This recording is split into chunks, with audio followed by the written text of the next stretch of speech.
महिमा का बखान करने जा रहे हैं। पहली माता शैलपुत्री। माता शैलपुत्री जब एक नवजात कन्या जब जन्म लेती है और अपने पिता के घर में रहती है, तो जब एक नवजात कन्या जब अपने पिता के घर में रहती है और गोदी में खेलने जितनी छोटी होती है, वही माता शैलपुत्री के रूप में जानी जाती है। जब तक आपने मंदिर में माता शैलपुत्री के दर्शन तो किए, पर एक छोटी नवजात कन्या में माता शैलपुत्री को नहीं देखा या फिर उसे भ्रूण हत्या की तरफ ले गए, तो आपने पहली माता शैलपुत्री का वध कर डाला। इसलिए सभी छोटी नवजात कन्या में ही माता शैलपुत्री को देखना चाहिए। दूसरी माता, माता ब्रह्मचारिणी। माता ब्रह्मचारिणी जो जब शैलपुत्री थोड़ी सी बड़ी हो जाती है, तो जब वो ब्रह्मचर्य का पालन करती है और विद्या को ग्रहण करती है, वही माता ब्रह्मचारिणी के रूप में जानी जाती है। तीसरी माता चंद्रघंटा।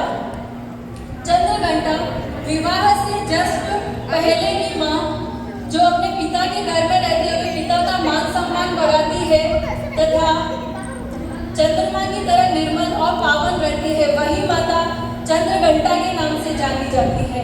चौथी माता कुष्मांडा।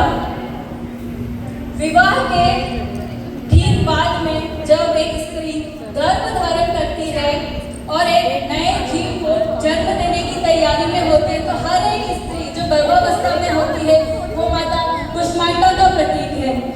पांचवी माता स्कंद माता। जय माता स्कंद। जब एक स्त्री एक नवजात शिशु को जन्म दे देती है और अपने दूध से उसका भरण पोषण करती है, उसका पालन करती है, तो हर स्त्री जो एक छोटे बच्चे की माँ है वो माता स्कंद माता को दर्शाती है। छठी माता कात्यायनी। माँ कात्यायनी हर एक स्त्री जो वृद्ध से लेकर परिवार में, वृद्ध से लेकर बालक तक का पूरे परिवार में व्यवहार, आहार तथा भरण पोषण करती है, पूरे परिवार को बड़ी ही बुद्धिमत्ता और कुशलता से चलाती है, वो सभी स्त्रियां माता कात्यायनी का स्वरूप ही कहलाती है। इसके बाद सातवीं माता, माता कालरात्रि। हर स्त्री जो विपरीत से विपरीत परिस्थितियों में भी अपने पति का साथ देती है, अपने बच्चों का साथ देती है तथा हर स्थिति में वो परिवार का साथ देती है तथा व्रत और उपवासों के द्वारा अपने पति और अपने बच्चों को लंबी आयु प्रदान करती है, वो सभी स्त्रियां अपने परिवार के लिए माँ कालरात्रि का स्वरूप है। आठवीं माता महागौरी।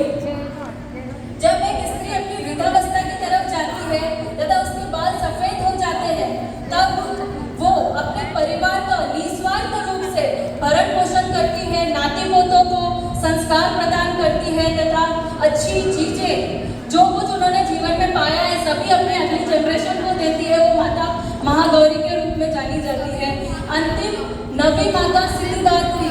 जो कुछ अपने जीवन में स्त्री ने कमाया होता है, जब वो अपने अंतिम स्थिति मृत्यु की तरफ जा रही होती है, तो उनके पास जो भी ज्ञान और सिद्धियां होती है, जो भी विद्याएं होती है, वो सभी वो अपने परिवार को, अपने कुटुंब को, अगली जनरेशन को देकर जाती है, वो माता सिद्धिदात्री के रूप में कहलाई जाती है। इसी प्रकार 9 माताएं जो है अपने परिवार में, अपने आसपास जो एक जन्म लेती कन्या से वृद्धावस्था की उम्र में सबके परिवार में पाई जाती है।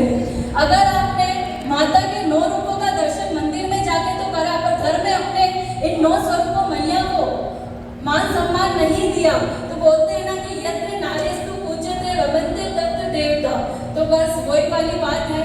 तो आपसे सभी अपने घर की माताओं को अपनी आदिशक्ति के बराबर मान सम्मान दे।